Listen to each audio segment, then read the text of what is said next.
ராசி மற்றும் கும்ப லக்ன அன்பர்களுக்கு அடேங்கப்பா 12ஆம் வீட்டில் இத்தனை கிரகங்களும் வரப்போகுது. ஃபர்ஸ்ட் ஹாஃப்க்கு அப்புறம் உங்களுடைய சூரியன் வேற சேரப்போகிறார்.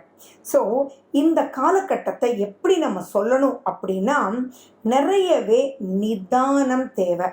எல்லாமே ஸ்லோவாக போகிற மாதிரி இருக்கும். இந்த இடத்துல நிறைய இமோஷன்ஸ் வேலை செய்யும்.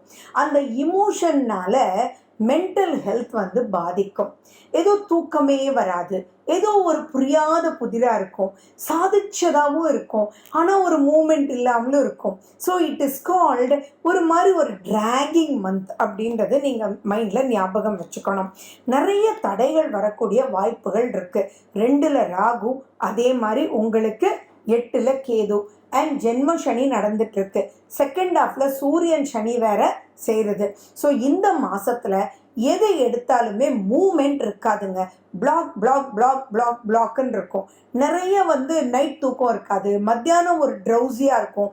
இந்த மாதிரி ஒரு பாயிண்ட்டு. ஸோ இந்த மந்த்தை நீங்கள் ஜஸ்ட் லைக் தட் மூவ் பண்ணிகிட்டே இருங்க. எதுவுமே ஃப்ரெஷ்ஷாக எதுவுமே ஸ்டார்ட் பண்ணிட வேண்டாம். செலவு அதிகமாக வரக்கூடிய மாதம் இந்த செலவு. ஏன்னா விரயஸ்தானம் இல்லைங்களா, அந்த அயன சயன போக பாக்கியத்தில் 4 கிரகங்கள். அப்போ இவங்க ஒன்று சொல்லுவாங்க, அவங்க ஒன்று சொல்லுவாங்க, இப்படி ஒன்று போகும் அப்படி ஒன்று போகும், ஒரே குழப்பம் அப்படின்றது தான் நீங்கள் இதுக்கு தலைப்பாக நீங்கள் வச்சுக்கணும். ஸோ எதுவுமே நிறைய திங்க் பண்ணாதீங்க. வரட்டும் பார்த்துக்கலாம், போட்டும் பார்த்துக்கலாம், ஆர்டர் வரலையா சரி நெக்ஸ்ட் என்ன பிளான் பண்ணலாம் அப்படின்ற ஒரு ஃபார்வர்ட் நோக்கத்தோடு இருக்கணும். முயற்சி எடுங்க, ஆனால் அதுக்கு உண்டான இன்வெஸ்ட்மெண்ட் எல்லாம் பண்ணிடாதீங்க. நிறைய ஃபோக்கஸ் பண்ணுங்க, ஆனால் முடிவுகள் எடுக்காதீங்க. புதுசாக ஆரம்பிக்கிறதுக்கு இது ஒரு நல்ல டைம் பீரியட் கிடையாது. நிறைய ரெஸ்ட்லெஸ்னஸ் இருக்கும், சென்சிட்டிவாக இருக்கும், என்னமோ ஒரு மாதிரி இருக்கும்னு வச்சுக்கோங்களேன். அதே மாதிரி தயவு செஞ்சு யார்கிட்டையும் நீங்கள் எதையுமே பெருசாக பகிர்ந்துக்க வேண்டாம். நிறைய திருஷ்டிகள் வரக்கூடிய காலகட்டம் இது. எக்கச்சக்கமான பொறாமை உங்கள் மேலே வந்துடும். ஸோ கண்டிப்பாக சுற்றி போட்டுக்கோங்க. எதிர்ப்புன்றது வந்துடவே கூடாது. யாருக்கும் தயவு செஞ்சு நீங்கள் அட்வைஸ் பண்ணிடாதீங்க. அந்த அட்வைஸ் பண்ணிங்கன்னா பெருசு இவருக்கு தான் எல்லாம் நடந்துச்சுன்னு இவர் சொல்கிறாரு பாரு அப்படின்ற மாதிரி இருக்கும். என்னமோப்பா வந்துச்சுப்பா போச்சுப்பா அப்படின்ற மாதிரி இருக்கும். விரயம் கண்டிப்பாக இருக்குது. அது கிரகநிலைகள் நல்லா இருக்கிறவங்களுக்கு அது சுப விரயமாகும். இந்த காலகட்டத்தில் அமைதி ரொம்ப தேவைங்க. ஹஸ்பண்ட் ஒய்ஃப் ரிலேஷன்ஷிப்பில் கூட நிறைய வாக்குவாதங்கள் வரக்கூடிய வாய்ப்புகள் உண்டு. ஸோ இந்த காலகட்டம் ரொம்ப எச்சரிக்கை. திருமணத்துக்கு இது முயற்சி எடுக்கிறதுக்கு உண்டான காலகட்டம். அதாவது ஜாதகம் எடுக்கிறதுக்கோ அதாவது பேசி முடிவு பண்ணுறதுக்கோ இது கரெக்டான காலகட்டம் இல்லை. என்கேஜ்மெண்ட் ஆனவங்க கூட இப்போ கொஞ்சம் நிதானத்தோடு செயல்படணும். எதுவுமே எல்லாமே முடியுன்ற ஒரு அசாத்தியமான வார்த்தைகள் எல்லாம் தயவு செஞ்சு வேண்டாம். எந்த ஒரு முயற்சியும் தள்ளி போடுங்க.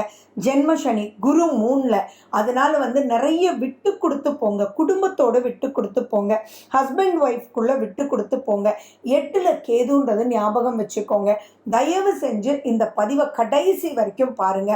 எப்படி இந்த காலகட்டத்தை நீங்கள் ஈஸியாக ஜெயிக்க முடியுன்றதும் நான் சொல்கிறேன். அதில் முக்கியமாக ஒரு பாயிண்ட் என்ன அப்படின்னா, பிள்ளைகளாலும் உங்களுக்கு பிரச்சனை வரும். பிள்ளைகளோட கருத்து வேறுபாடு வரக்கூடிய வாய்ப்புகள் அதீதமாக தெரியுது. ஏன்னா உங்களுடைய 5ஆம் அதிபதி அப்படின்னு சொல்லக்கூடியவரும் 12ல் போய் உட்கார்ந்துருக்கார். அப்போ உங்களுடைய பிள்ளைகளுடைய ஐடியாஸ் இப்போ உங்களுக்கு பிடிக்காம இருக்கும். இரிட்டேஷன் வரும். டேய் என்னடா நான் இத்தனை நாள் பண்ணலையா அப்படின்ற மாதிரி கோபம் வரும். வேண்டாமே, இந்த மாதம் நிதானத்தோடு செயல்படுவோமே.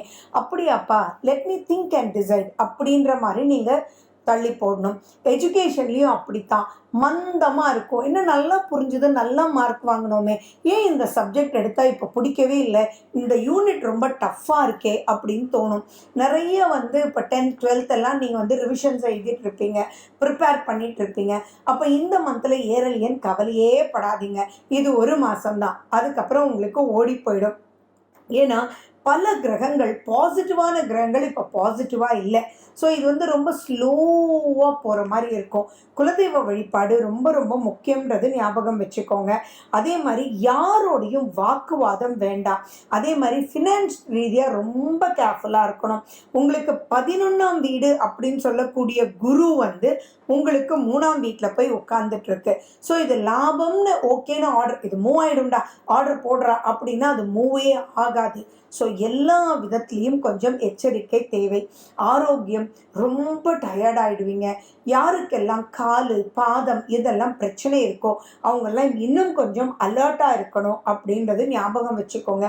ஒரே வார்த்தையில் சொல்லணும்னா, அது எஜுகேஷனாக இருக்கட்டும், வேலையாக இருக்கட்டும், கெரியராக இருக்கட்டும், ஹஸ்பண்ட் ஒய்ஃப் ரிலேஷன்ஷிப்பாக இருக்கட்டும், நீங்கள் சொல்லிகிட்டே போங்க. சீனியர் சிட்டிசன் வரைக்கும் நீங்கள் எடுத்துக்கிட்டிங்கன்னா இப்போ என்னமோ போல் இருக்கும்னு வச்சுக்கோங்களேன். இன்ட்ரெஸ்ட் இல்லாத மாதிரி இருக்கும், ஒரே யோசனையாக இருக்கும், ஓவர் திங்கிங்காக இருக்கும், எல்லாரும் பார்க்குறது ஒரு பொறாமையாக பார்க்குற மாதிரி இருக்கும். ஸோ இந்த மாதம் கொஞ்சம் எச்சரிக்கையான மாதம். உங்கள் கையில் இருக்குது. உங்கள் சுய ஜாதகத்தில் இருக்கக்கூடிய திசா புத்தி எப்படி இருக்கோ அப்படி உங்களை அதை ட்ராவல் பண்ண வைக்கும். ஸோ அந்த ட்ராவலிங்கை நீங்கள் கண்ட்ரோல் பண்ணி எதுவாக இருந்தாலும் ஓவராக ஹாப்பியாக காமிச்சிக்காதீங்க. நடந்துச்சு ஓகேங்க அப்படின்ற மாதிரி சொல்லுங்கன்னா, இவ்வளோ பெரிய ஆர்டர் வந்துச்சு உங்களுக்கு அப்படின்னு சொல்லுவாங்க. அதுக்கப்புறம் இந்த ஆர்டரே வராது. ஸோ இந்த காலகட்டத்தில் எதுலேயுமே நிதானம், கொடுக்கறதுல நிதானம். டக்குன்னு தோணும், 10 ரூபா இந்தப்பா 100 ரூபா வச்சுக்கோ போப்பா அப்படின்னு. கடைசியில் அந்த 100 ரூபா நீங்கள் கொடுத்ததுனால அவன் 500 ரூபா எதிர்பார்ப்பான். ஆனால் நீங்கள் அந்த 100 கொடுத்ததே தப்புன்றதை அப்போ தான் உணர்வீங்க. இந்த மாதிரி நான் பல எக்ஸாம்பிள்ஸ் நான் சொல்லிகிட்டே போகலாம். இங்கே நீங்கள் வேண்டியது விநாயகர்னுடைய வழிபாடு. அருகம்புல் உங்கள் பக்கத்திலே இருக்கிறது, விநாயகரை பஞ்சாட்சரம் கேட்கறது, உங்கள் வீட்டுக்கு பக்கத்தில் இருக்கக்கூடிய விநாயகர் கோயிலுக்கு டெய்லி போயிட்டு வர்றது, குரு பகவானுடைய பிரார்த்தனை, குலதெய்வத்தினுடைய அனுகிரகம் ரொம்ப வேணும். தயவு செஞ்சு திஷ்டி கழிச்சுக்கோங்க. நீங்கள் தூங்குற இடத்துல நார்த் ஈஸ்ட் கார்னரில் உப்பு எடுத்து கொஞ்சம் தண்ணி ஊற்றி நீங்கள் அதை வச்சுட்டு டெய்லி டிஸ்போஸ் பண்ணுங்கள். கருத்து வேறுபாடு அப்படின்றது குடும்பத்துக்குள்ளே வர்றதுக்கு குழந்தை, மனைவி, குடும்பம், பெரியவங்க எல்லாரோட வர்றதுக்கும் நிறைய வாய்ப்புகள் இருக்குது. ஸோ இந்த மாதம் எந்த ஒரு டிசிஷனும் எடுக்காதீங்க. Just go on the flow அப்படின்ற ஒரு சப்ஜெக்டை மைண்டில் வச்சுட்டு சிவனேன்னு இருந்தீங்கன்னா சூப்பராக இருக்கும். ஆன்மீக ஸ்தலங்களுக்கு நீங்கள் போயிட்டு வரலாம். காலையில் எழுந்திரிச்ச உடனே மெடிடேட் பண்ணுங்கள், விஷ்ணு சஹஸ்ரநாமம் சொல்லுங்கள். இந்த நாள் இனிதாக போகணும்னு வேண்டிக்கோங்க. நைட்டும் எந்த ஒரு பிரச்சனை வந்தாலும் நைட்குள்ளே சால்வ் பண்ணிவிடுங்க. நெக்ஸ்ட் டேக்கு ஃபேமிலிக்குள்ளே எடுத்துகிட்டு போகாதீங்க.